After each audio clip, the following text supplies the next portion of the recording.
दहशत गर्द बलूचिस्तान के शहरों में सरेआम दंदनाते हुए फिरते हैं, जबकि वजीर आला सरफराज बुगटी का काम वो सिर्फ मुजम्मती बयानात जारी करने तक ही महदूद होकर रह गया है। अब इन हालात में दिफाई इदारे और एजेंसीज वो ये बता रही हैं कि बलूचिस्तान में दहशतगर्दी के पीछे इंडिया है, लेकिन हमारे वजीर आज़म हैं कि बराह रास्त इंडिया का नाम वो अपने मुंह पर लाने से शर्मा रहे हैं। कहते हैं कि दहशतगर्दी में मशरकी पड़ोसी का हाथ है। अच्छा, फिर क्वेटा में दाखिली सिक्योरिटी के हवाले से अहम तरीन इजलास होता है, तो इसमें दाखिली सलामती के ज़िम्मेदार वज़ीर दाखिला वही मौजूद नहीं होते, बल्कि जिस वक्त ये इजलास चल रहा होता है उस वक्त हम मौसूफ को न्यूयॉर्क में सिफारतकारी के फ़राइज़ अंजाम देते हुए देखते हैं, और वज़ीर ख़ारजा जिनका ये असल काम है वो अपने नवासे के कारनामों पर भी लबकुशाई करने के काबिल नहीं है। अब बताइए ज़रा कि ये तमाशा नहीं तो क्या है, लेकिन वो बशीर बदर का एक शेर है कि मैं बोलता हूँ तो इल्ज़ाम है बगावत का, मैं चुप रहूं तो बड़ी बेबसी सी होती है। तो इस वक्त बलूचिस्तान के रहने वालों की भी यही कैफियत है। अभी कुछ दिन पहले 4 दहशतगर्द तंजीमों यानी कि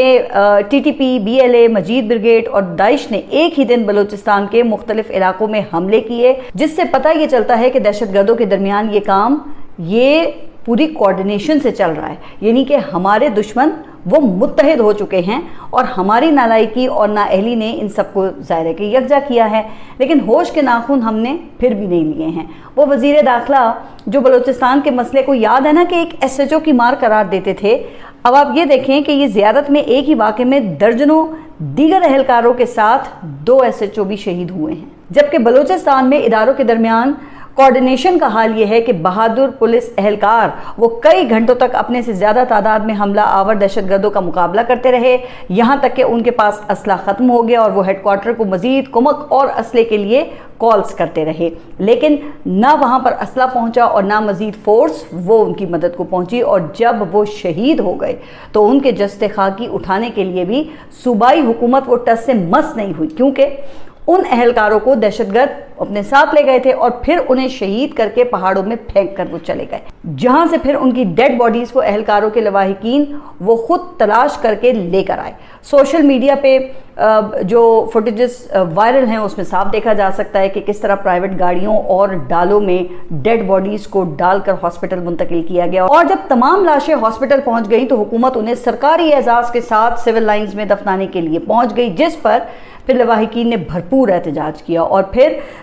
21 शहीद अहलकारों के जस्ते खाकी उनके लवाहिकीन वो अपने साथ धरने में ले गए, जहां पर फिर उन्होंने हुकूमत और कानून नाफिज करने वाले इदारों के खिलाफ एहतजाज किया और उनसे ये मुतालबा किया कि ज़बानी जमा खर्च के बजाय अमली इक़दामात किए जाएं। अब जाहिर है हुकूमत की जानिब से रवा रखी गई बेहिसी पर बेचारे लवाहिकीन वो और क्या कर सकते हैं, मगर हमारे वज़ीर आज़म उनको धरने में छोड़कर वापस इस्लामाबाद आ गए। अच्छा, फिर गुज़िश्ता रोज़ चागी की फुटेजेस वो सामने आई और जहाँ पे दहशतगर्दों के गिरोह वो सरेआम दंदनाते हुए देखे जा सकते हैं, जहाँ पहले उन्होंने एक बैंक और थाने को नजर आतिश किया और फिर कई घंटे तक शहर की सड़कों पर स्नैप चेकिंग करते रहे। अब यही वो जगह है जहाँ पाकिस्तान ने एटमी धमाके किए थे और आज भी बहैसियत कौम अल्लाह का शुक्र है कि हम एटम बॉम्ब के डेटरेंस की वजह से खुद को महफूज समझते हैं, लेकिन जहाँ ये धमाके किए गए वहाँ की अवाम दहशतगर्दों के रहमो करम पर है। अब ऐसा क्यों है? तो ऐसा इसलिए है कि वहाँ कहा जाता है कि कोई नुमाइंदा हुकूमत ही नहीं है और ऐसे लोगों को बलूचिस्तान पे मुसल्लत किया गया है जो यूनियन काउंसिल के एक वार्ड का इलेक्शन जीतने के काबिल भी नहीं है। ताकतवर अशराफिया के ये नुमाइंदे अपनी बॉम्ब प्रूफ गाड़ियों में घूमते हैं और इनमें से अक्सर पर आप अगर गौर करें ना तो ज़्यादातर वो इस्लामाबाद या फिर कराची में पाए जाते हैं। अब ऐसे में आप फिर बताइए कि हालात वो कैसे ठीक हो सकते हैं? अच्छा, यही वजह है कि गुज़िश्ता रोज़ मैं एक दिफाई तज्ज़ियाकार को सुन रही थी और वो ये कह रहे थे कि बलूचिस्तान में कौमी, सूबाई और सेनेट मेंबरान की तादाद 100 से ज़्यादा है, लेकिन उनका बलूचिस्तान के मसाइल के हल में कोई किरदार नहीं है और वो सियासी ओनरशिप नहीं ले रहे। तो जनाब, ये बात तो उस वक्त सोचनी चाहिए थी ना जब फॉर्म 47 का इजरा किया जा रहा था। जाहिर है सियासी ओनरशिप तो फिर वही लेगा ना जिसकी जड़ें वो अवाम में होंगी। बहरहाल अब अपोजिशन लीडर महमूद खान अचकज़ई, जिनका अपना ताल्लुक भी बलूचिस्तान से है, तो उन्होंने ये ऐलान किया कि वो जिरगा लेकर आर्मी चीफ के पास जाएंगे कि खुदा को मानो, हमारी जान छोड़ो और आर्मी चीफ हमें माफ़ कर दें और पाकिस्तान को हम बना लेंगे। आप बलूचिस्तान के रहने वालों को सिर्फ ये कह दें कि यहाँ के वसाइल पर पहला हक आपका है तो टेंशन ختم ہو جائے گی۔ اچھا، ویسے اس میں شک نہیں ہے کہ ریاست کی بہت سی پالیسیز بلوچستان کے حوالے سے بہت ہی خراب رہی ہیں، جس پر میں تنقید بھی کرتی ہوں۔ اب بلوچستان کے وسائل پر ظاہر ہے کہ جو پہلا حق ہے وہ بلوچستان کے لوگوں کا ہی ہونا چاہیے۔ وہاں پہ سرفراز بگٹی جیسے لوگوں کو مسلط کرنا اور پھر کرپشن، ہاں وہ ایک سنگین مسئلہ ہے۔ لیکن جناب محمود خان اچکزئی صاحب، آپ کے بھائی میاں محمد نواز شریف کے دور حکومت میں 5 سال گورنر بلوچستان رہے ہیں۔ بتائیے آپ نے خود بلوچستان کے لیے کیا کیا ہے؟ آپ کہتے ہیں کہ بلوچستان سے فوج نکل جائے۔ اگر بلوچستان سے فوج نکل جاتی ہے تو پھر بلوچستان کا ہوگا کیا؟ کیا آپ بی ایل اے سے لڑیں گے یا بی ایل اے کے ساتھ مل کر لڑیں گے؟ ذرا ہمیں بتائیں نا کہ آپ بلوچستان کی حفاظت آپ کس طرح کریں گے؟ تو میرے خیال سے ایک معتدل موقف اپنانا چاہیے۔ آپ ضرور حقوق مانگیں، لیکن دیکھیں اس حد تک نہ جائیں کہ پھر بالکل ہی انتہا پسند موقف کو آپ اپنا لیں۔ اچھا، اسی طرح کی بات پھر بلوچستان کے مسئلے پر حال ہی میں ہونے والی اے پی سی میں اختر مینگل نے بھی کی، جہاں انہوں نے کچھ ایسے دلخراش واقعات کا ذکر کیا جن کو سن کر لگتا ہے کہ ہماری حکمران اشرافیہ نے ماضی سے کچھ بھی نہیں سیکھا ہے اور اب یہ بھی وہاں نفرت کے بیج ہی بو رہے ہیں۔ اب دیکھیں نا، یہ وہی حالات و واقعات ہیں جن سے ہم جیسے لوگ خبردار کر رہے تھے کہ ریاست طاقت سے نہیں تدبر سے چلتی ہے۔ لیکن خیر، آگے بڑھتے ہیں اور اختر مینگل سے ہی جڑی ایک اور خبر کا جائزہ لیتے ہیں جس سے آپ کو اندازہ ہوگا کہ یہ نظام چل کیسے رہا ہے۔ اب اختر مینگل نے سپٹمبر 2024 کو اپنی قومی اسمبلی کی نشست سے استعفیٰ دے دیا تھا، جسے فروری 2026 میں منظور کیا گیا، لیکن اس دوران انہیں مرات اور تنخواہ کی ادائیگی ہوتی رہی۔ اب انہوں نے قومی اسمبلی سیکریٹریٹ کو 78,92,000 کا چیک بھجوا کر یہ رقم واپس کی ہے۔ اچھا، یہ تو ہو گیا معاملہ بلوچستان کا۔ اب اگلی خبر سندھ سے متعلق ہے اور خبر یہ ہے کہ انڈیا کی آبی جہریت کے خلاف پاکستان پیپلز پارٹی نے مرسو مرسو سے نہ ڈیسو کے سلوگن کے ساتھ ریلیاں نکالنے کا اعلان کیا ہے، جن کا آغاز اب اتوار سے ہوگا۔ اب پیپلز پارٹی کا کہنا یہ ہے کہ سندھو دریا کے پانی پر کسی کو ڈاکہ نہیں ڈالنے دیں گے۔ اب کہنے کو تو یہ ریلیاں دیکھیں یہ انڈیا کے خلاف نکالی جائیں گی، لیکن ٹارگٹ وہ کہا جا رہا ہے کہ کچھ اور ہے، کیونکہ پیپلز پارٹی سندھ کے صدر نثار کھوڑو نے ریلیوں کا اعلان کرتے ہوئے مطالبہ کیا ہے کہ 1991 کے معاہدے کے مطابق صوبوں کے درمیان پانی کی شفاف تقسیم کی جائے اور پنجاب میں نکالی گئی 2 نہروں چشمہ لنک کینال اور ٹی پی لنک کینال میں پانی کا مسلسل بہاؤ بند کیا جائے، کیونکہ یہ فلڈ کینالز ہیں۔ تو دیکھا، یہ ہے اصل مسئلہ، اور ڈرامہ ملاحظہ کریں کہ انڈیا کی آبی جہریت کو سامنے رکھا گیا ہے۔ کیوں؟ بھائی کیونکہ ہمت جو نہیں ہے کہ کھل کر وفاقی حکومت سے یہ مطالبہ کریں۔ ظاہر ہے کہ تمام آئینی عہدے، پھر کشمیر اور جی بی کی حکومت پھر ایسے ہی تو حاصل نہیں کی نا۔ اگر اپنے بلبوتے پہ انہوں نے حاصل کی ہوتی تو آج یہ ڈنکے کی چوٹ پر اپنے جائز مطالبات سامنے رکھتے، لیکن وہ کیا ہے کہ اقتدار کے مزے بھی لینے ہیں اور عوام کو بھی تو بے وقوف بنانا ہے نا۔ تو اس کی ایک اور مثال وہ گزشتہ روز ہمارے سامنے آئی، جب پتہ یہ چلا کہ سندھ کے وزیر ناصر حسین شاہ کی طبیعت وہ اچانک خراب ہو گئی ہے اور انہیں علاج کے لیے ابوظہبی منتقل کیا گیا ہے۔ اچھا، اول تو ان کی صحت کے لیے دعا، اور دوسرا یہ کہ دیکھیں ہر فرد کو یہ حق حاصل ہے کہ وہ جہاں چاہے اپنا علاج کروائے، لیکن میں تو اس چورن کی جانب توجہ مبذول کرانا چاہتی ہوں جو بلاول بھٹو اور پاکستان پیپلز پارٹی کی دیگر قیادت بیچ رہی ہوتی ہے کہ بھئی سندھ کے ہاسپٹلز وہ سب سے اچھے ہیں اور یہاں باہر سے لوگ اپنا علاج کرانے کے لیے آتے ہیں۔ تو اب وہ کتنے اچھے ہیں یہ اندازہ آپ ذرا خود کر لیں کہ سندھ حکومت کے اپنے وزیر کو ان ہاسپٹلز پہ اعتماد نہیں ہے، ورنہ اگر دیکھیں وہ اسلام آباد میں اگر ان کی طبیعت خراب ہوتی تو ظاہر ہے کہ ان کو کراچی لایا جاتا نا، لیکن انہیں تو سیدھا ابوظہبی لے جایا گیا۔ بہرحال آگے بڑھتے ہیں اور سندھ کے بعد اب ذرا پنجاب کی بات کرتے ہیں۔ اچھا، اب لاہور کے ایک ٹیوشن سینٹر کے واش روم سے 10 سالہ بچی کی لاش ملی جس کی گردن پر نشانات تھے اور پولیس نے بچی سے زیادتی کا شبہ ظاہر کیا ہے۔ پھر گزشتہ روز ہی گجرانوالہ کے ایک مدرسے میں 3 بچوں سے جنسی زیادتی کا انکشاف ہوا ہے۔ اب یہ واقعات یہ تو معمول بنتے دکھائی دیتے ہیں نا، اور یہ سب ایک ایسی وزیر اعلیٰ کی ناک کے نیچے ہو رہا ہے جن کا کہنا یہ ہے کہ خواتین اور بچوں کے خلاف جرائم کے حوالے سے ان کی زیرو ٹالرنس پالیسی ہے۔ خیر، اس زیرو ٹالرنس پالیسی کی حقیقت وہ رضا ڈار کے معاملے میں سامنے تو آئی چکی ہے، لیکن یہ معاملہ دیکھیں صرف پنجاب کا نہیں ہے، ملک میں بالعموم بچوں اور خواتین کے خلاف سنگین جرائم کی شرح میں مسلسل اضافہ ہو رہا ہے۔ اب گزشتہ روز کراچی میں ایک 6 سالہ بچے کو زیادتی کے بعد قتل کر دیا گیا، اور آپ ذرا ظلم کی انتہا دیکھیں کہ اب یہ انکشاف ہوا ہے کہ ملزم نے مرنے کے بعد بھی بچے کو زیادتی کا نشانہ بنایا، لیکن ایسے وحشی، ایسے درندے وہ آزادی سے معاشرے میں کھلے عام پھر رہے ہیں۔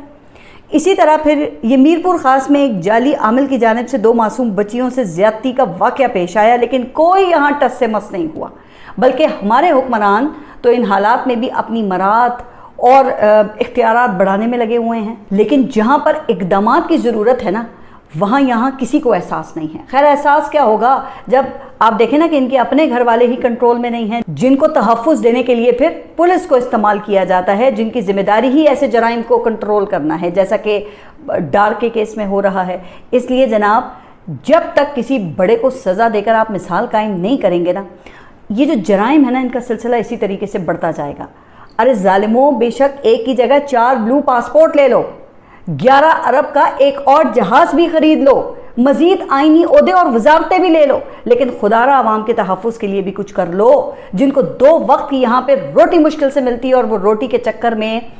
इस कदर परेशान हैं कि इन ज़्यादतियों पर कुछ बोल भी नहीं सकते और खामोशी से ये सब सह रहे हैं। जबकि इस अशराफिया के कायम करदा इदारे ये यहाँ आम आदमी को तो इंसान समझना गवारा ही नहीं करते। इस हवाले से चकवाल में सीसीडी के हाथों कत्ल होने वाली बच्ची के वालिद ने 2 दिन पहले अहम इंकशाफात किए हैं और मकतूला हानिया अहमद के वालिद ने दावा किया है कि डाकुओं ने पुलिस पर फायरिंग नहीं की थी, लेकिन पुलिस ने FIR में हक़ाइक़ को तब्दील किया और वाक़े को डाकुओं की फायरिंग करार दिया। हालांकि बाद में उन्हें मालूम हुआ कि गोली वो CCD के एक अहलकार ने चलाई थी। और फिर जब मकतूला बच्ची को हॉस्पिटल लेकर गए तो उसके वालिद और भाई वो भी ज़ख्मी थे, लेकिन पुलिस ने इलाज की इजाज़त देने से पहले दबाव डालकर एक खाली कागज़ पर उनसे दस्तखत करवाए और उनका अंगूठा लगवाया। और फिर जब इलाज की इजाज़त मिली तो हॉस्पिटल में उनके इलाज की सहूलत ही दस्तयाब नहीं थी, जिसकी वजह से डॉक्टर्स ने उन्हें फौरी रावलपिंडी मुंतकिल करने की सिफारिश की। अब इससे CCD और पुलिस की सफाकी का अंदाज़ा लगाएं कि शदीद ज़ख्मी हालत में भी पुलिस सादा कागज़ पर दस्तखत करवाने में मसरूफ़ थी ताकि अपनी मर्जी का बयान लिख सके। बहरहाल आगे बढ़ते हैं और अब ज़रा बारी है खैबर पख्तूनख्वा की, जहाँ पे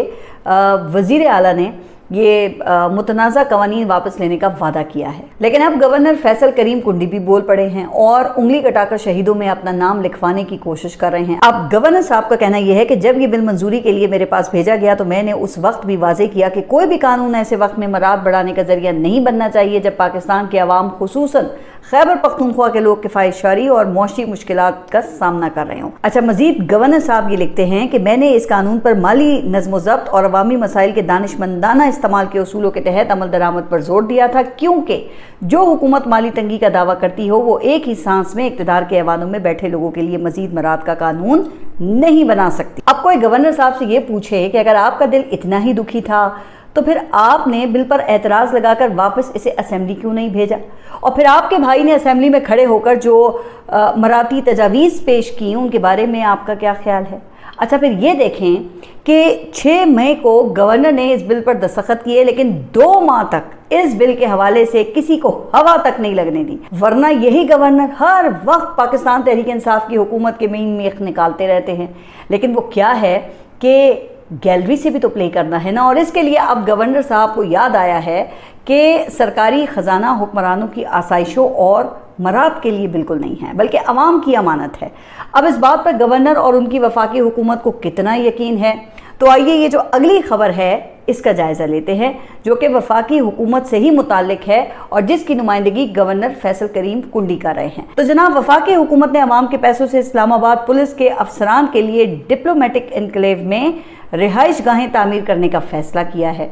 जिसकी तामीर पर तकरीबन 1 अरब 35 करोड़ रुपए लागत आएगी। जंग अखबार के मुताबिक इसके लिए CDA ने न सिर्फ प्लॉट अलॉट कर दिया है बल्कि 16 जुलाई तक टेंडर्स भी तलब कर लिए हैं, जिसके तहत IG और DIG के लिए अलग अलग घर और बाकी अफसरान के लिए 6 मंजिला इमारत में 20 अपार्टमेंट्स बनाए जाएंगे। तो अब सबको पता है कि डिप्लोमेटिक एनक्लेव एक इंतहाई प्रोटेक्टेड सिक्योरिटी जोन है, जहाँ की ज़मीन वो बहुत महंगी है। दूसरे लफ्ज़ों में ये एक किला है, तो अब अवाम के मुहाफ़िज़ वो इस किले में रहेंगे। बाकी रह गई इस्लामाबाद की अवाम, तो हालिया माह में यहाँ पर कई दहशतगर्दी के वाक़यात हो चुके हैं।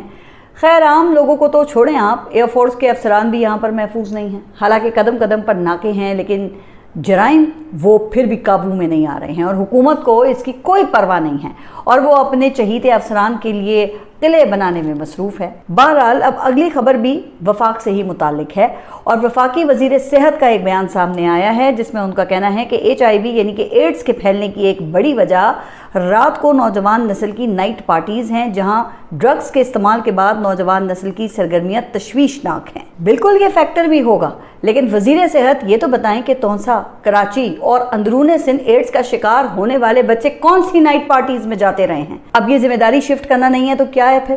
جناب، سادہ سی بات ہے کہ ایڈز کے پھیلنے کی سب سے بڑی وجہ وہ ایک ہی سرنج کا بار بار استعمال ہے جو صحت کے صوبائی محکموں کو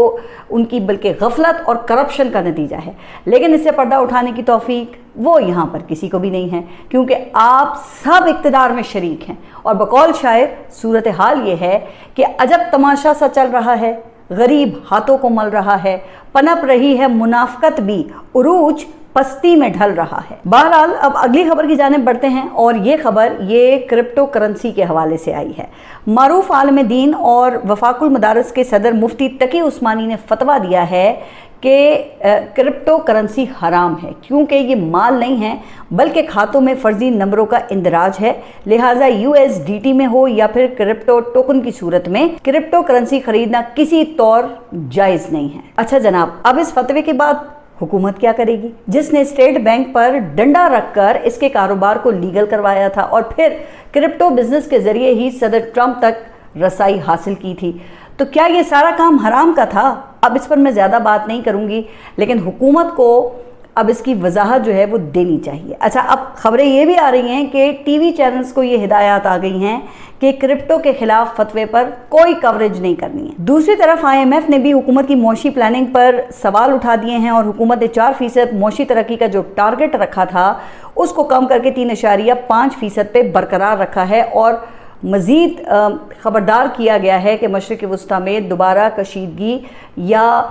تنازع پیدا ہونے کی صورت میں قیمتوں میں اتار چڑھاؤ وہ بڑھ سکتا ہے، جو کہ اب دیکھنے میں بھی آ رہا ہے۔ اچھا، اسی سے جڑی ایک اور خبر یہ ہے کہ کراچی میں آٹے کی قیمتوں میں اضافہ کر دیا گیا ہے، اور یہ اضافہ سرکاری نوٹیفیکیشن کے ذریعے کیا گیا ہے، جس کے بعد ریگولر آٹے کی ریٹیل قیمت 113 روپے سے بڑھ کر 125 روپے فی کلو اور فائن آٹے کی قیمت 135 روپے فی کلو ہو گئی ہے۔ اب یہی حال ٹماٹروں کی قیمت کا ہے، جس کی وجہ یہ بتائی گئی ہے کہ پیٹرول کی قیمتیں کم ہونے کے باوجود ٹرانسپورٹ کا جو کرایہ ہے وہ نیچے نہیں آ رہا، اور اسی وجہ سے سبزیوں اور دیگر فوڈ آئٹمز کی قیمتوں میں فرق نہیں پڑا۔ اب یہ سراسر گورننس کی ناکامی ہے، جس کی قیمت وہ یہاں پہ ہر شخص ادا کر رہا ہے۔ اچھا، آخر میں کشمیر کی صورتحال، جہاں پر سیاسی درجہ حرارت وہ مسلسل بڑھتا ہوا دکھائی دے رہا ہے، اور جوائنٹ عوامی ایکشن کمیٹی نے اعلان کیا ہے کہ اگر 14 جولائی تک ان کے مطالبات پورے نہ کیے گئے تو 15 جولائی سے مظفر آباد کی جانب لانگ مارچ دوبارہ شروع کر دیا جائے گا۔ راولہ کورٹ میں جاری دھرنے سے خطاب کرتے ہوئے تنظیم کے رہنما عمر نذیر کشمیری نے کہا کہ حکومت کو مطالبات پر عمل درآمد کے لیے آخری مہلت دی جا رہی ہے، اور ان کا کہنا یہ بھی تھا کہ اگر پیش رفت نہ ہوئی تو 15 جولائی کو نئی حکمت عملی کا اعلان کیا جائے گا۔ پھر دوسری جانب پونچھ میں بھی صورتحال کشیدہ ہو گئی ہے، اور سرکاری حکام کے مطابق وہاں خوراک لے جانے والے قافلے کو سیکیورٹی فراہم کرنے والی فورسز اور مظاہرین کے درمیان فائرنگ کا تبادلہ ہوا ہے، جس میں کم از کم 2 افراد جاں بحق اور متعدد زخمی ہوئے ہیں۔ انتظامیہ کے مطابق مظاہرین نے مختلف شاہراہیں بند کر رکھی تھیں جنہیں کھلوانے کے لیے کارروائی کی گئی، لیکن عوامی ایکشن کمیٹی نے اس موقف کی تردید کی ہے، اور تنظیم کے کئی مرکزی رہنماؤں کی گرفتاری کے بعد عبوری قیادت کا بھی اعلان کر دیا گیا ہے۔ اب کیا الیکشن سے پہلے کوئی بڑا آپریشن ہوگا یا پھر الیکشن وہاں پر ملتوی ہوگا، تو اس بارے میں کوئی حتمی بات وہ نہیں کی جا سکتی ہے، لیکن اس ماحول میں الیکشن مہم نہیں چل سکتی، جس کا ثبوت یہ ہے کہ ابھی تک کسی بھی جماعت کا آپ دیکھیں نا کہ کوئی بھی مرکزی رہنما وہ مہم چلانے کشمیر نہیں گیا، اور حکمران جماعتوں کے جو مقامی لیڈر ہیں ان میں بھی ایک خوف کی فضا ہے، کیونکہ پہلے ہی سابق وزیر اعظم راجہ فاروق حیدر پر وہاں پہ حملہ ہو چکا ہے، اور اب انہی وجوہات کی بنیاد پر موجودہ رجیم کو یہ مشورہ دیا گیا تھا کہ بات چیت سے مسئلہ حل کیا جائے، لیکن جناب یہ بات تو نہ فیصلہ سازوں کو سمجھ میں آئی اور نہ ہی اقتدار کی بھوکی کٹ پتلیوں کو، جس کا نتیجہ وہ پھر ہم سب کے سامنے ہی ہے۔ آپ سب اپنا خیال رکھیے، اور اگلے ولاگ تک کے لیے اللہ حافظ۔